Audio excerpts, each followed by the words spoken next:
पुरुष असतात colour blind. बरोबर ऐकलं तुम्ही मंडळीनो. बायका जेव्हा पुरुषांना विचारतात की बाबा रे या रंगाची लिपस्टिक, या रंगाचा कुर्ता माझ्यावर कसा दिसतो, तेव्हा पुरुष फक्त छान एवढं उत्तर देतात. कारण ते अरसिक असतात. असं अजिबात नाही हो. त्या बिचारांना खरंच त्याच्यातलं काय कळत नाही. कारण ते कलर ब्लाइंड असतात. असं मी नाही म्हणत, असं गुगल दादा म्हणतो.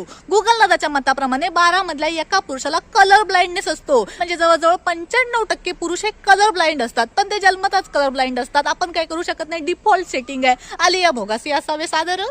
पण महिलांमध्ये हे प्रमाण 200 मधल्या एखाद्या महिलेलाच कलर ब्लाइंडनेस असतो. त्यामुळे बायका ज्या आहेत ना त्या रंगांच्या छटा, छटांच्या छटा असं सगळं ओळखू शकतात. त्यामुळे बायकांसाठी जिथं pink, baby pink, hot pink, ड्युरन पिंक असं काय काय असतं, तिथे पुरुषांमध्ये फक्त पिंक एवढंच असतं.